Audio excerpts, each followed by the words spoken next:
Hello everyone, welcome to Sanmarga classes. ಬಹುಪದೋಕ್ತಿಗಳು ಅಧ್ಯಾಯದ 6ನೇ ಪ್ರಶ್ನೆಯನ್ನ ಗಮನಿಸಿ. ಎಕ್ಸ್ ಪ್ಲಸ್ 2 ಇದು ಒಂದು. ಆಯ್ಕೆ ಎ ಸ್ಥಿರ ಬಹುಪದೋಕ್ತಿ, ಆಯ್ಕೆ ಬಿ ರೇಖಾತ್ಮಕ ಬಹುಪದೋಕ್ತಿ, ಆಯ್ಕೆ ಸಿ ವರ್ಗ ಬಹುಪದೋಕ್ತಿ, ಆಯ್ಕೆ ಡಿ ಘನ ಬಹುಪದೋಕ್ತಿ.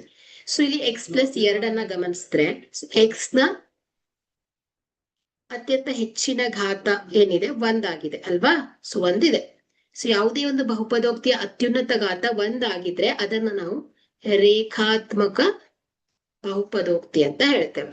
ಸೊ ಹಾಗಾದ್ರೆ ಇಲ್ಲಿ ಕೊಟ್ಟಿರುವಂತಹ ಆಯ್ಕೆಯಲ್ಲಿ ಬಿ ಸರಿಯಾದ ಆಯ್ಕೆ ಆಗತ್ತೆ. ಸೊ ಬಿ ರೇಖಾತ್ಮಕ ಬಹುಪದೋಕ್ತಿ. ಸ್ಥಿರ ಬಹುಪದೋಕ್ತಿ ಅಂದ್ರೆ ಏನು? ಇದರ ಡಿಗ್ರಿ 0 ಆಗಿರುತ್ತೆ. ಉದಾಹರಣೆಗೆ 5, -2 ಇದೆಲ್ಲ ಸ್ಥಿರ ಬಹುಪದೋಕ್ತಿ ಆಗತ್ತೆ. ಸೊ ವರ್ಗ ಬಹುಪದೋಕ್ತಿ ಆದ್ರೆ ಏನಾಗುತ್ತೆ? ಡಿಗ್ರಿ 2 ಆಗಿರುತ್ತೆ.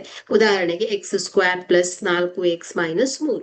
ಸೊ ಘನ ಬಹುಪದೋಕ್ತಿ ಅಂದ್ರೆ ಏನಾಗುತ್ತೆ ಹೇಳಿ? ಇಲ್ಲಿ ಚರಾಕ್ಷರದ ಮಹತ್ತರ ಘಾತ ಏನಿರುತ್ತೆ? 3 ಇರುತ್ತೆ. Okay, so x³ okay.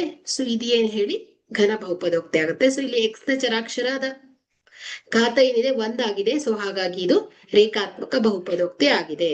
Okay, thank you.